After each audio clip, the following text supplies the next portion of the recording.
Good morning, everyone, and welcome to the Prosperity Through Multifamily Real Estate Investing Podcast. As always, I'm your host, Real Estate Cody. And for the first time in a long time, we have the trio back together again. We have Crypto John and Mr. Coffee Connoisseur Brian Alfaro. Gentlemen, how you doing?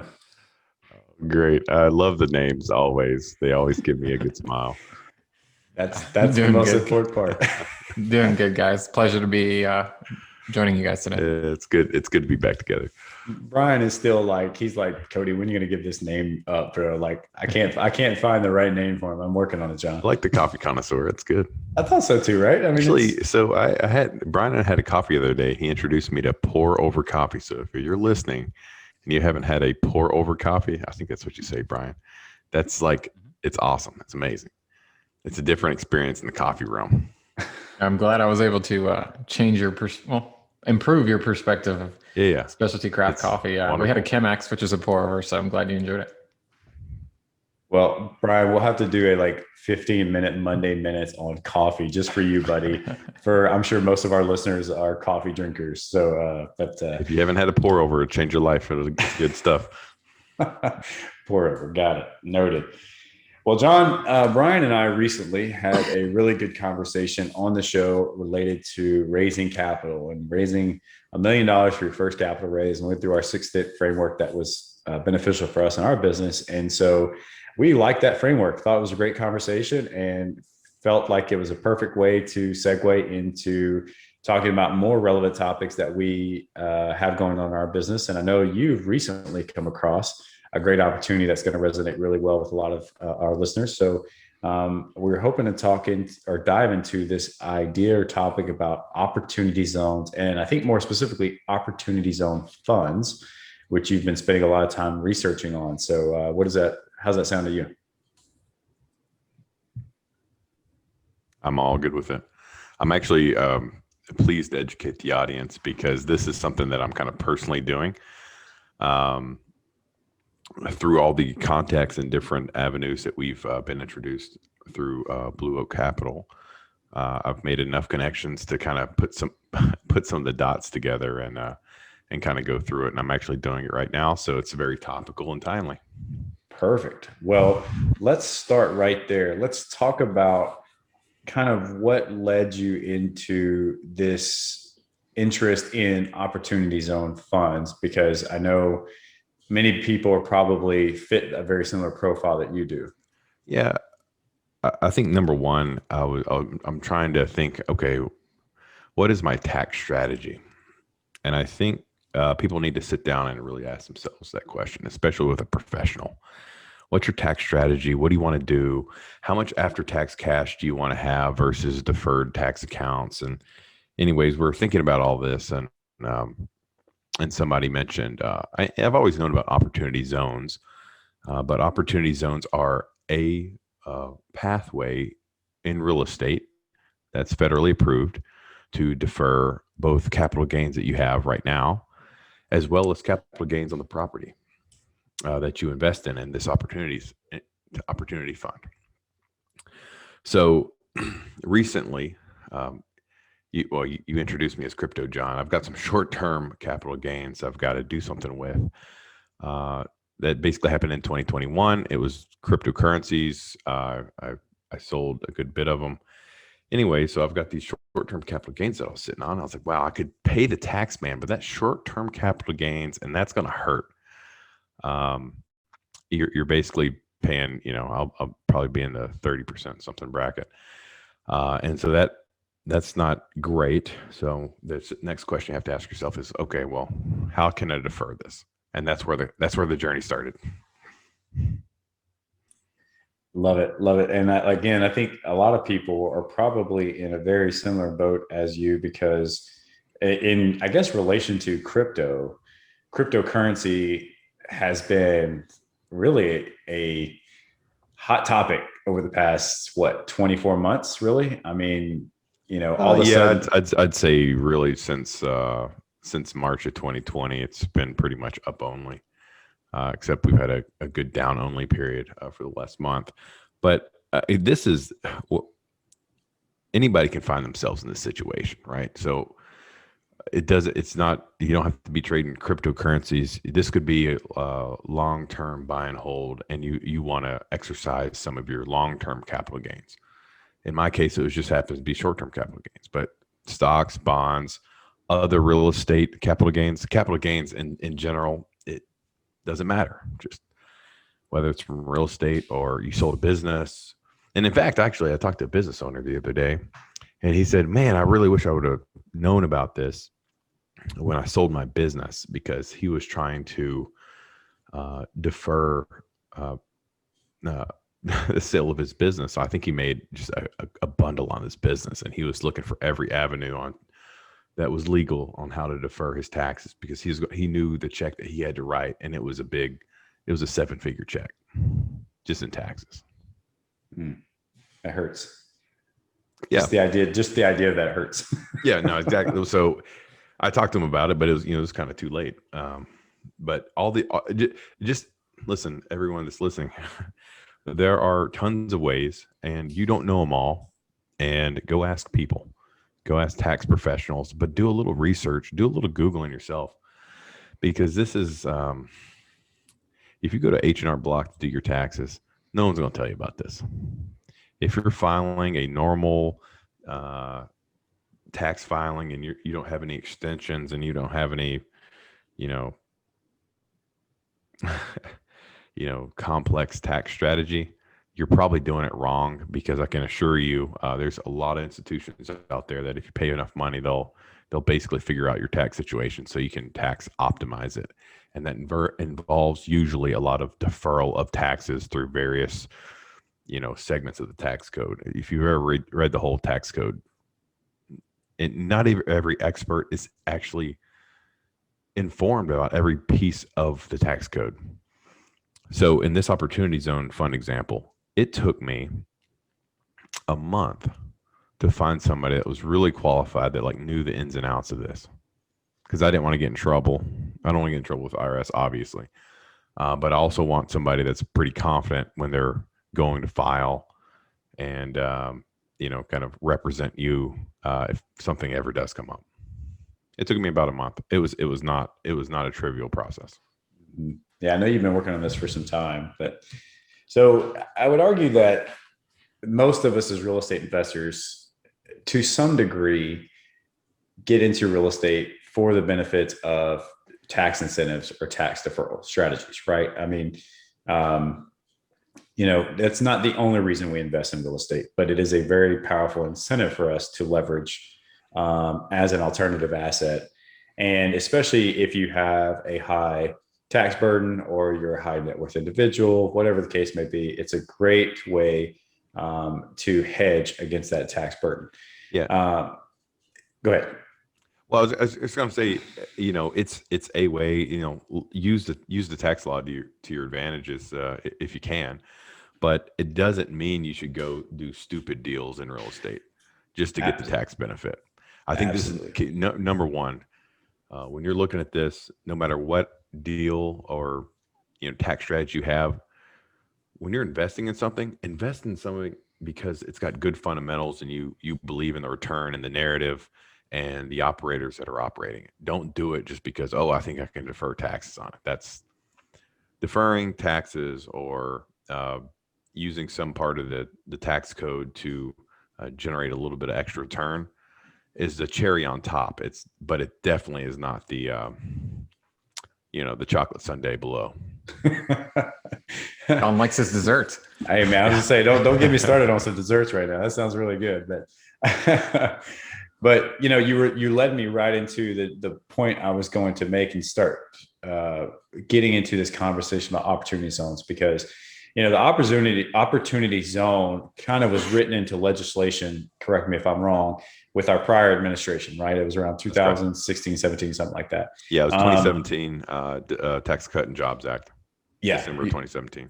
Exactly. So, and I think at its face value, it sounded like a very powerful strategy for us, again, to leverage when it comes to tax deferral strategies. But when you dive into it, there are some nuances when it comes to opportunity zones that you absolutely have to be aware of. So let's kind of start there, John. Tell us a little bit more about Yeah, start from what we should know about investing in opportunity zones first.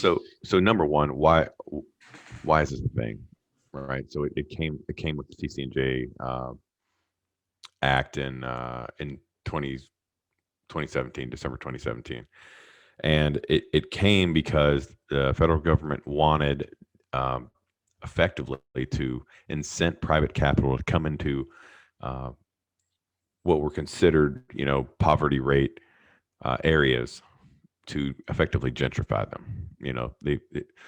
Think of like spots that have just haven't had any capital infusion in 50 years. They've just kind of gone by the wayside, but they're still in metroplexes and areas with a large enough population. Um, and say, hey, let's get the capital in these, and let's incent private capital to come in and try to do this. And the way we're going to incent it is through the tax code, through some tax deferral, both on the capital gains that they invest in and the capital gains that they get out of the real estate opportunity. So that's basically how it came about. So I mean, if you looked at the various census tracts in the United States, I think you're looking at like 8,000 different census tracts that qualify. So it's pretty broadly sweeping across the area. So this could be, I mean, this could be anywhere in the U.S. Like if you look at the map of the segments that qualify, it's all over the place, and that's actually what makes it complicated. It's not one place. It's just whatever census tract in whatever area, whether it's rural or urban, that qualifies in every state. Yeah, it's a good point. What's interesting is I think we've actually ran across a couple of these opportunity zones in areas that we were surprised to discover that fit that mold, right? In locations that just probably on initial glance you wouldn't have expected. Yeah, and I think John's point too, just because it's in an opportunity zone does not mean it's a good deal, right? You can't look at it and go, oh, Right. well, a 100 unit and it's X dollars and it's in an opportunity zone, so let's go do it, right? I think it's really important to understand that the message John's sending is that they provided this tool, the government provided this tool, but it really didn't come with an instruction manual. It was a lot of places, and there's a lot of, I'll call them rules or regulation, things you have to understand about the code that, just because it's in an opportunity zone doesn't mean you can even apply the business strategy to execute the business plan that will actually reap you the benefits of the opportunity zone. So it's definitely one of those things. It sounded good on paper, I think, but I think, diving deeper, you really have to dive deeper and understand what you're getting into. So it sounds good, but if you actually read into it, I'll give you an example. Abandoned buildings or like raw land must have been abandoned for like 5 years to qualify.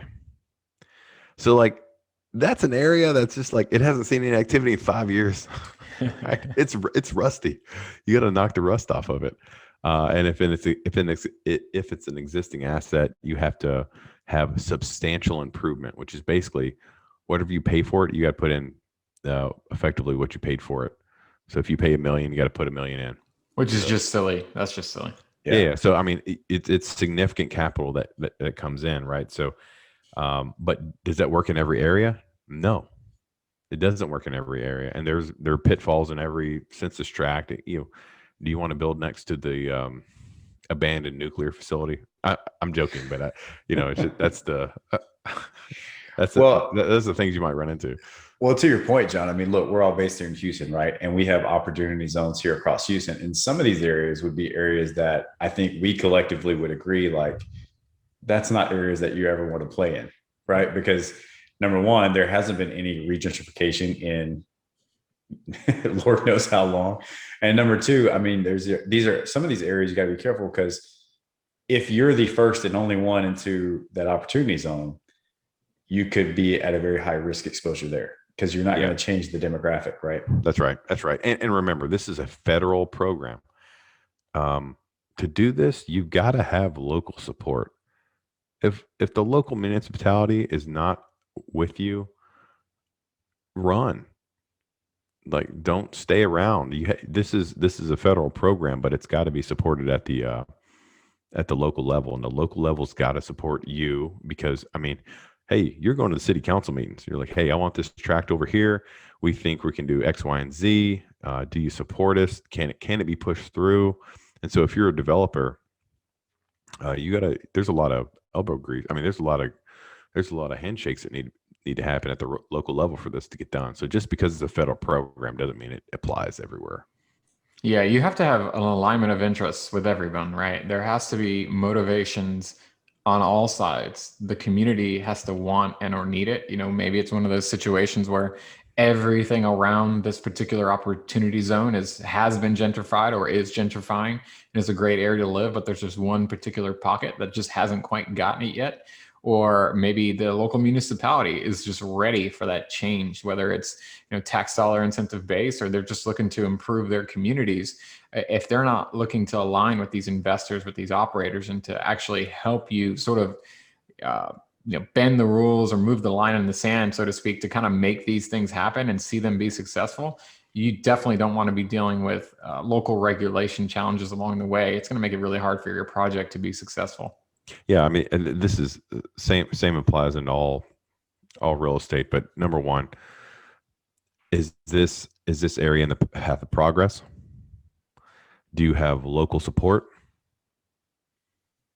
And do the demographics in the area support whatever asset you're building, whether it's self-storage or multifamily or industrial?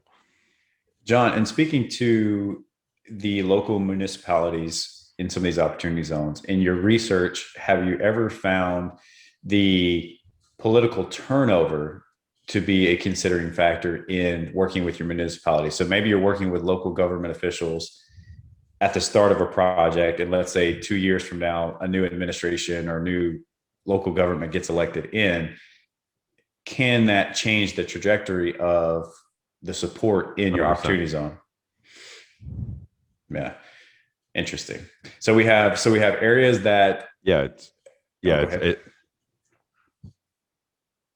Oh no, I was just going to say. I mean, Brian's got a good example of this. There's a new city developer in Richmond, Texas. That's a suburb in West Houston, effectively, and that the town hasn't done anything for the last 60 years. It's had the exact same mayor, and they're pretty reluctant to change. And then all of a sudden, they get one or two new folks new economic business development director that wants to do something new, and then all of a sudden that guy's got the rest of the town, city council, if you will, on board to change. So it only takes one or two people to really get moving in the right direction. But yeah, regime change is always a concern. Yeah, it's interesting. So we have areas that are in need of gentrification. Obviously, like you said, poverty rate locations that have not been given the right type of development or attention to in some time. You have local municipality support needed. And then there's also a time factor in this, right? These are long-term commitments when you're talking about investing these opportunities, right? Yeah, let's talk about time real quick. So if you invest in this, well, there's a personal component. If you're the developer of the project, you've got to substantially improve the tract. And for your investors and part of your equity that you invest, you have to hold that 10 years to have no capital gains tax at the sale in year 10. So if you sold it in year 5, you'd get like, I forget exactly what it is. It's like 10%, maybe 7.5% of off your capital gains. But in fact, if you hold it for the whole 10 years, you don't have any capital gains tax burden. So say you put in $1 million, and at the end of 10 years, it's worth 3. You're not paying money. You're not paying anything on that $2 million a gain. But it's for the long term, and this is the right structure. I'm like this. I'm very pleased to see this actually being structured, because it helps people. You got to be committed to this. So both on the front end with development of the municipality, but also you're not going to pull out, and you're not incented to pull out or undercapitalize the asset, because you got to hold this thing for 10 years, and it's got to perform for 10 years for you. So you're committed to that. You're committed to the community, and that's exactly what they want. Yeah, I agree. That's great. I mean, that's the whole point of this is right to improve these communities that otherwise have not been improved before. But in that 10 year, let's say we're holding, I don't know, let's say we're holding a particular asset for 10 years in this area. Is there any restrictions as far as capital events along the way? You know, like if we're injecting, like to your example, if we're injecting $1 million for a CapEx plan, you know, and maybe the area does continue to appreciate and there's other development going on, can we refinance? Can we cash out? I mean, what are some of the other restrictions in there, if any? Yeah. There's a nuance in there. So yeah, you can absolutely take a refi, 100%. That's all on board. That's above board for sure. But if you take a refi before year 2, I think there's a nuance in there that you actually have to pay the capital gains that you deferred early. And so let me back this up for everybody. So the reason you invest in these properties is because you get 2 things.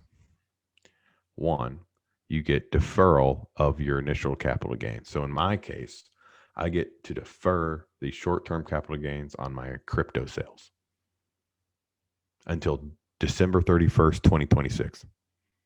So instead of paying, in 2022 tax season, I get to pay by December 31, 2026 on whatever the short-term capital gains rate at that time is. So I'm buying myself a good amount of time.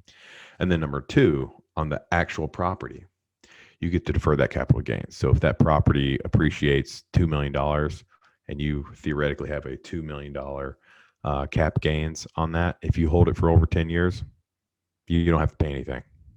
You just take the cash and go home with a smile on your face. So those are the 2 tax bits I'm talking about. So if you refinance early, you don't get to defer that Short term. the short term bit. So I think it's due basically when that refi happens. So, but if it's over 2 years, you can still defer it to December 31st, 2026. So again, this is why I said it took me some time to find somebody that really knew this, because when you call somebody and ask, you can tell if I have no idea what you're talking about, because they will tell you all the nuances. They'll be like, but if you need to hear but like 5 times, because that's how all the laws are written. But if this, that, that's how you know somebody's qualified. If they say enough of those lines.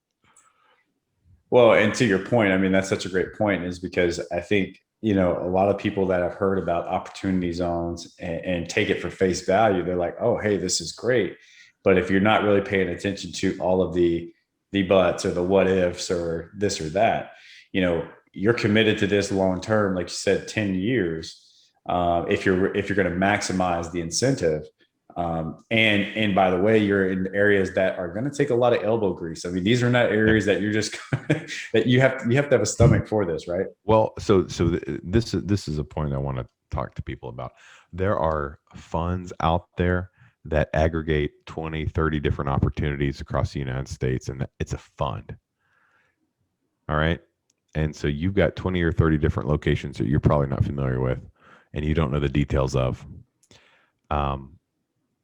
And obviously I'm not a financial advisor, consult your CPA and accountant, but I can't get in.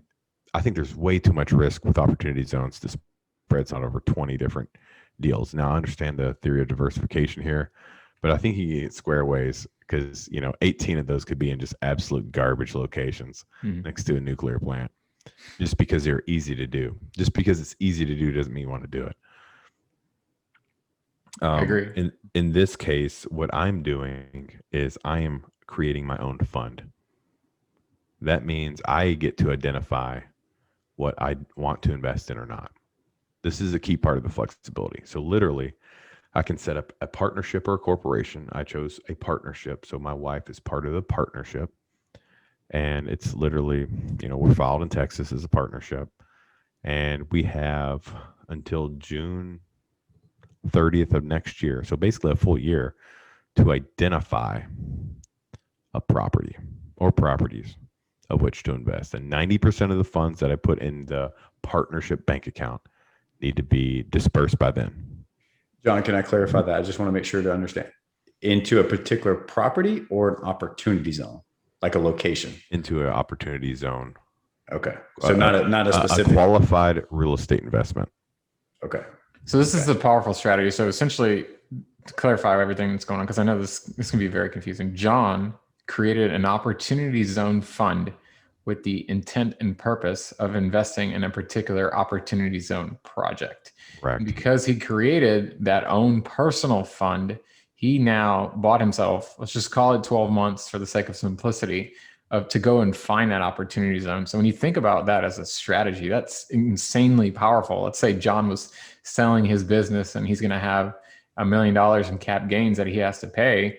He's buying himself a full 12 months by creating this opportunity zone fund and then going out there and giving himself the time to vet the sponsor, vet the developer, vet the particular project. He doesn't feel that sort of I'll call it the 1031 pressure, right? Everybody knows about the 1031 exchange and how much pressure that can be for somebody to go find a project that they truly believe in. So I think that's an important thing for all of our listeners to take away from that is you're buying yourself that time by creating your own fund. Yeah, you're buying an option. That's exactly the way to put it. And I have 180 days from the capital event, i.e. I sold my cryptocurrency or my business or whatever, to then put those capital gains in a partnership bank account. That's what sets that timer. So if I put it in day 179, I'm good. And then I've still got that, there are different timing rules, but I've got basically another 12 months on top of that. So I've got 180. Theoretically, if you did it day one, you could buy yourself almost up to 18 months. But yeah, you're buying yourself an option. And if nothing pans out, okay, you're out the setup fee and you just pay your 2022 taxes on a regular scheduled basis. Mm-hmm. So it's 12 months to identify the opportunity zone opportunity. Then how long after you identify do you have to actually place the capital from the fund? No, that it's got to be placed. It's got to be placed by then. Gotcha. Okay. At 12 right. months. Yeah. Gotcha. All right. So you have to be funded in the bank 6 months, and then another 6 months it has to be deployed into an opportunity. Up to 12, Cody. So it could be 18. Oh, excuse me. Okay, there you go. I've got 180 days to effectively put those capital gains in that bank account.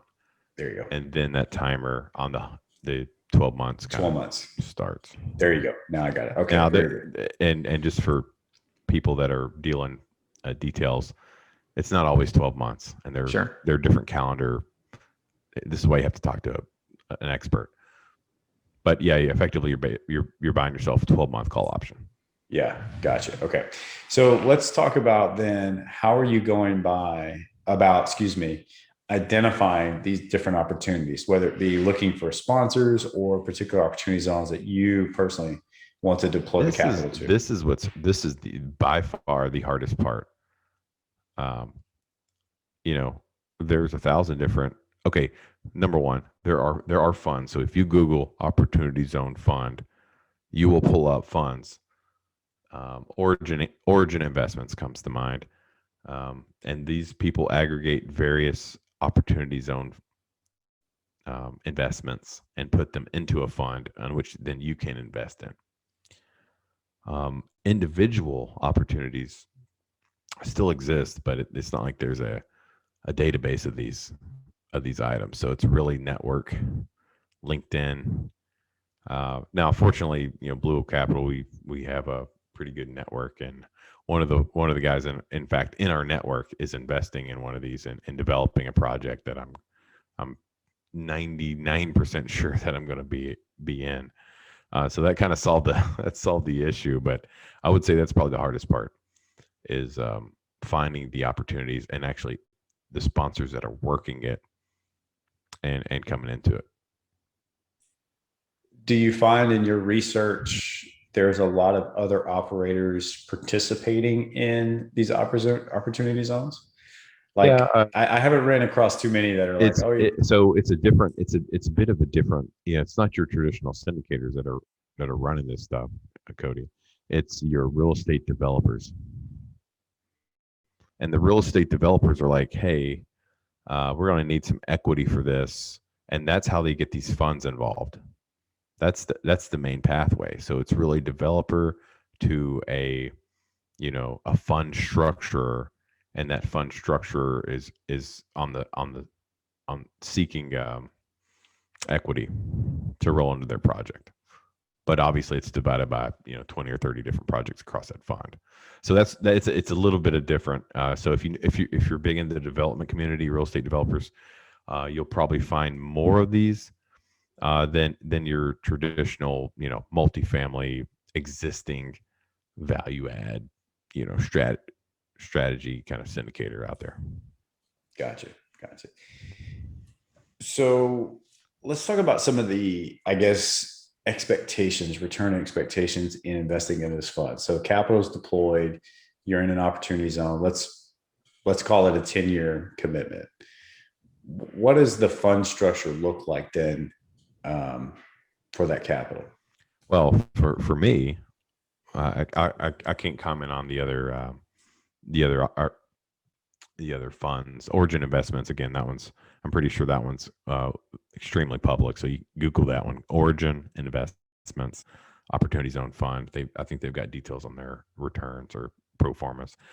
But this is just like any other project, right? It's just instead of 5-year pro forma, it's a 10-year pro forma, and people are going in and say, okay, I need this much capital. I bought it for this much. Here are the rents that I can get, whether that's office, industrial, or multifamily. And 10 years, you're probably looking at 3x equity multiple. But most people are basically saying, hey, this is like 15% IRR, and that's before your tax benefits that are on the personal investment side, right? So it's not what you get, it's what you keep. This comes into, you've got to do your own analysis on the investment side after you invest in a theoretical 15% IRR project. What is the extra juice in it for you on the IRR? So depending on your assumptions, if you do a little pro forma, depending on your tax rates and whether it's short-term or long-term capital gains that you deferred initially, yada, yada, yada, you can see mid-single digits of IRR boost to the project. So if you're doing 15%, you might get another 5% IRR just in tax benefits. Could be 3. I mean, it just depends on your assumptions, but it's basically mid-single digit boost. Interesting. It's really lucrative. But remember, it's the cherry on top. It's not the chocolate sundae. So I'd rather have the chocolate sundae, and then I'm always keen to eat the cherry, obviously, but I want the sundae first.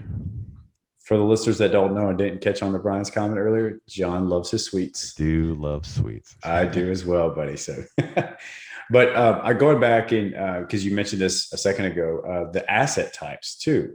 So this is not just restrictive to, let's say, multifamily housing. You mentioned industrial. I'm assuming maybe triple net, things like that. It doesn't really matter what the asset type is. It just has to be within that defined location. Yeah, that's right. I mean, it's pretty vague when it comes to that. There is no, I mean, a lot of these areas have a lot of raw land that need development, and one of the easiest ways on raw land is either industrial or self-storage. In fact, so it just depends on what the area needs. And I'll give you an example. The one I'm looking at is in Pennsylvania, and it's the city.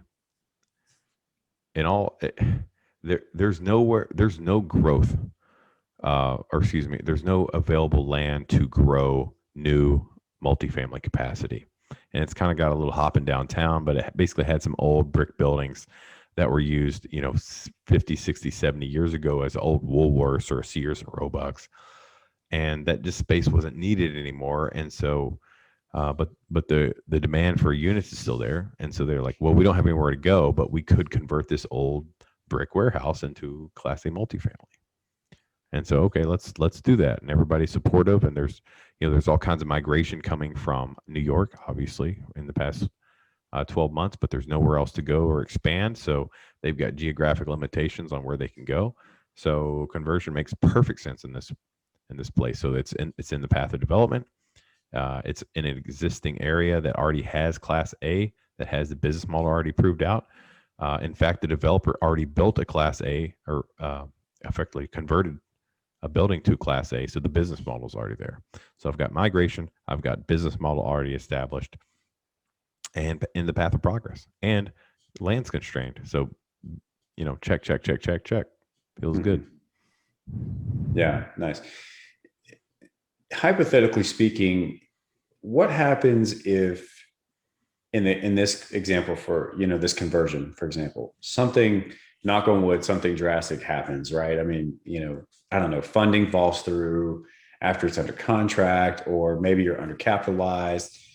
Something happens with the building. I don't know, just whatever case you want to come up with, and that results in the project not progressing. And let's say it goes into default. What happens to the fund in that scenario? Well, if it goes into default, I've lost all my equity. Just like any other thing. But what about the tax deferral then? Your tax deferral. That's a good question. I'd have to ask my expert on that one. We didn't dig into the default situation. Interesting. But I believe the taxes wouldn't be due until 2026, right? Because you try for however long to try to remedy the property if it didn't just totally go back to the bank. Sure. Right. Sure. So I'd still have that deferral. I mean, I've still got to pay the taxes, right? So that's always going to be something you have to plan for. So if you're going to invest in one of these and think that you're going to not pay taxes, you're wrong.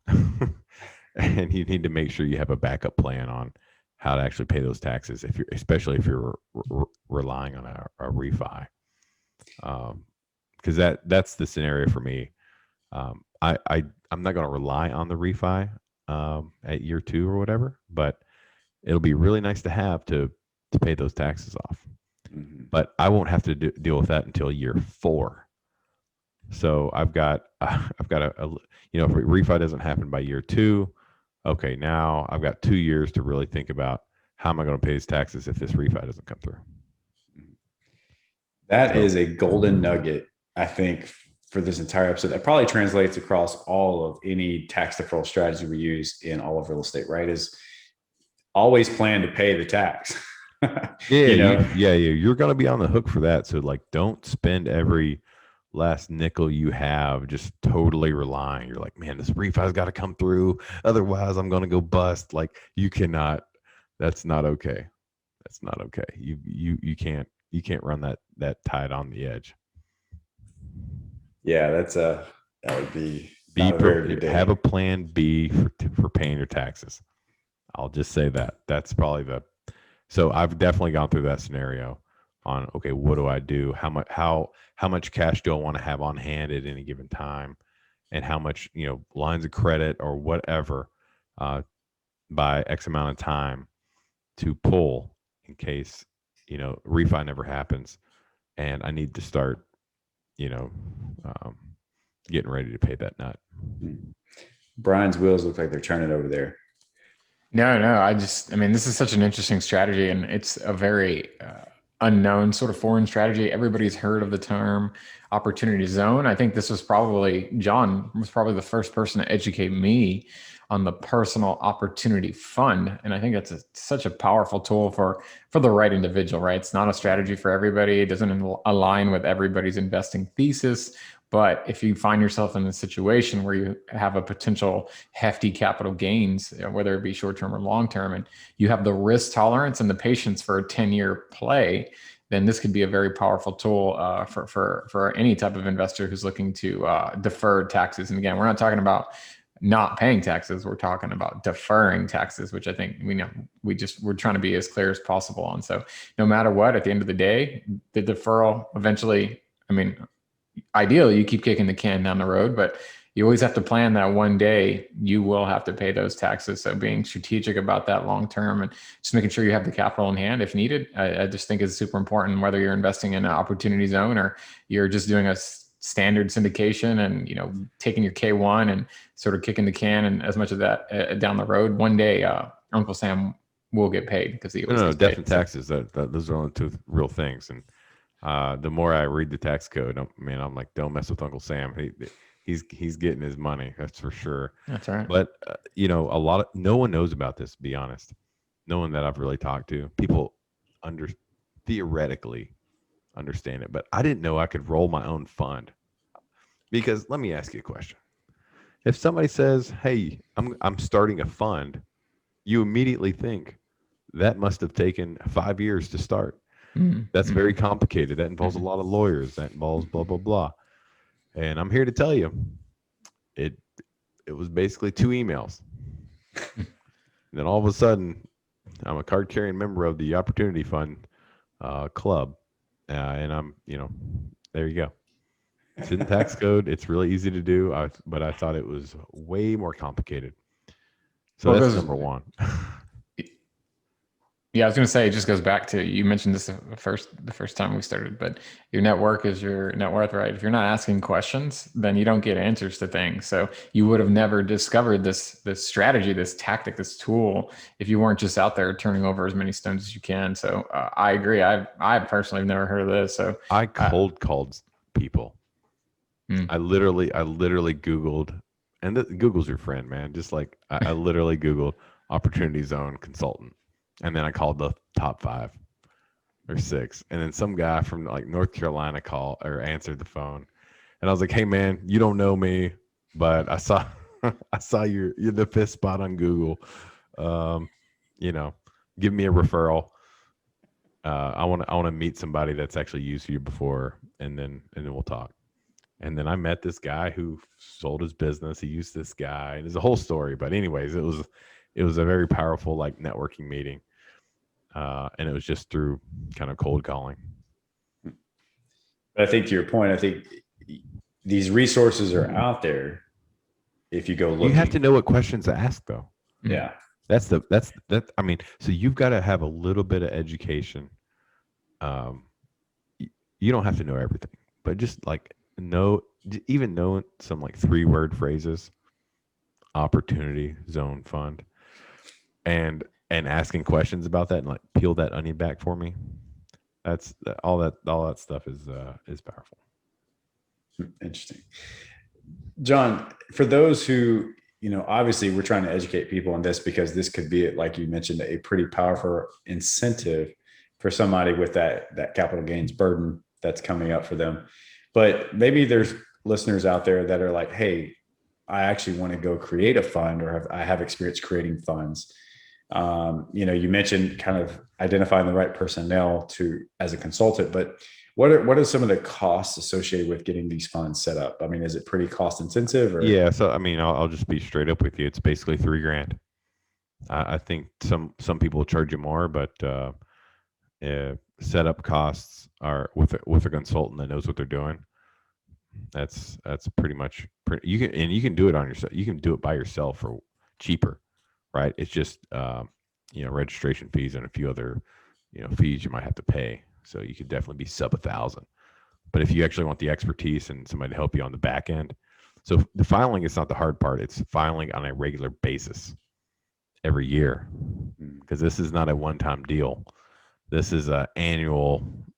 You've got an annual obligation on tax filing. So remember, it's not the front that gets you. It's the whole process. So yeah, but that's it. It's basically if we boiled this down, this is I'm buying a 12-month call option for $3,000. Is what it boils down to. Interesting. This is a powerful strategy. John, I have a question. As passive investors, they're often looking for the tax benefits that you'll get from like a K1, right, for placing your capital and things like cost segregation. Do those types of benefits still apply in these types of opportunity zone funds, funding a particular opportunity zone project?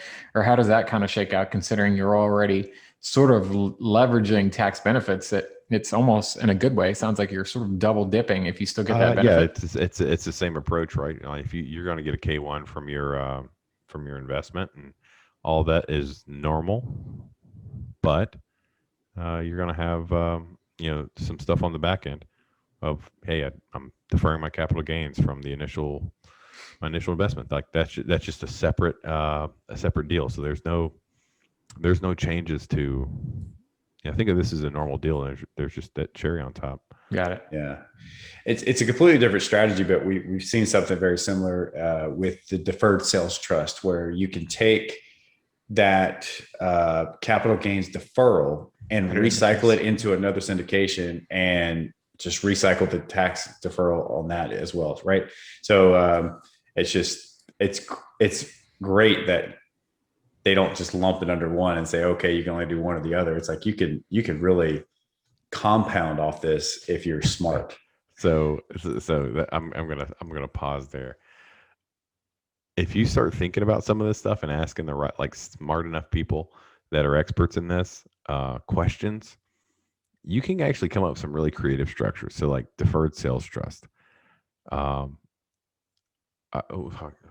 of the questions I asked to my consultant was, I was like, hey, could I invest in a whole life insurance policy, or could the fund invest in that? And then I was trying to see if I could get the death benefit, but also take a loan out of the initial cash, and then invest in the fund. And it turns out it doesn't work. But like if you can concatenate like 2 or 3 of these things together, it's very possible. But they did say there's some possibility to use a DST with an opportunity zone fund to get a little extra juice out. But it's a bit of a creative exercise. It sounds very complicated. I mean, I was going to say, it sounds like a paper nightmare is what it sounds like. Yeah, for sure. Don't get yourself in trouble with complexity, but some of these things can actually be combined. So this is why you have to know just enough to ask questions. You're like, hey, can I mix? I mean, basically, I just wanted to. Can I mix different flavors of ice cream? Like, I want the sundae, but I want it with chocolate and strawberry, but I want to get the cherry on top too. Can Brian, I do that? We're gonna have to get this man a sundae. But that makes sense, right? You have to use the sundae analogy. Now you understand it. I wanted the strawberry scoop too, and that's why you just had to ask the question. I love it. Yeah, it makes absolute sense, man. It makes absolute sense. Well, that's why we're fortunate to have somebody like you, John, who you're a smart guy, and you've obviously done your research. So we just piggyback off of you. I just use the power of Google and phone calls. I don't know if that makes me smart, but it gets the job done. Taking action. Yeah, that's all it takes. That's it. All right, John. Well, let's see. Let's recap this, because we've been spending about 45 minutes on this, and I think it's probably something you could probably spend a lot more time going into deeper detail, but could probably get a little complicated for those who aren't as sophisticated in this particular topic. So give us the high level, again, overview, the benefit, and the things to watch out for. Yep, easy. All right, so benefits first: deferral of your original capital gains, whether it was a stock sale this year or cryptocurrency or whatever. Deferral of that until 2026. That's powerful. Number 2, when you invest into that piece of real estate in the opportunity zone, you get, if you hold it for 10 years, there's no capital gains tax on that profit. So basically 2 benefits on the front end: deferral, and then no capital gains on the back end. And then on the pitfalls, the things you got to watch out for. And number 1 is this is a tax deferral strategy. You have to pay your taxes. Always have a plan to pay your taxes. So that's number 1. But when you look at opportunity zones specifically, the area matters, and the specifics of the area matter. What's the local municipality doing? Is this in the place in the path of progress? And do the demographics support, or will they support whatever property you're going to put on it? And then number 3, Do you trust a sponsor? And that's kind of like just broad based anything. Like, do you think these people can execute their business plan? Gotcha. Any additional resources that you can drive the listeners to learn more about this particular topic? Yes. Google Opportunity Zone Consultant. And honestly, I was going to give a shout out to the guy I used. And if you give me 1 second, I will pull his name up. OpportunityZoneConsultingGroup.com. Wow, innovative. Innovative. It's very original. That's why it pulled up in the top 4 or 5. It was like, total. It's hitting all the SEOs. Yeah, that's right. OpportunityZoneConsultingGroup.com. But I can attest for this guy. His name's Scott. He's done a great job so far and hooked me up.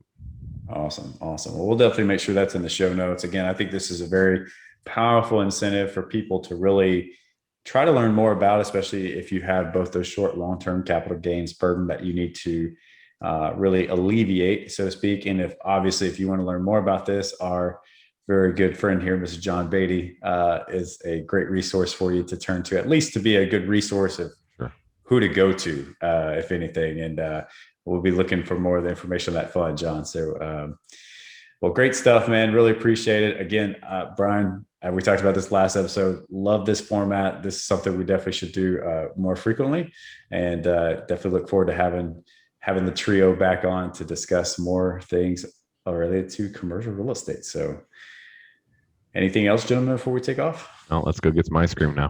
I was just let's go get that Sunday. Well, on that note, let's go get it. Y'all have a good night, guys. See you in the next one.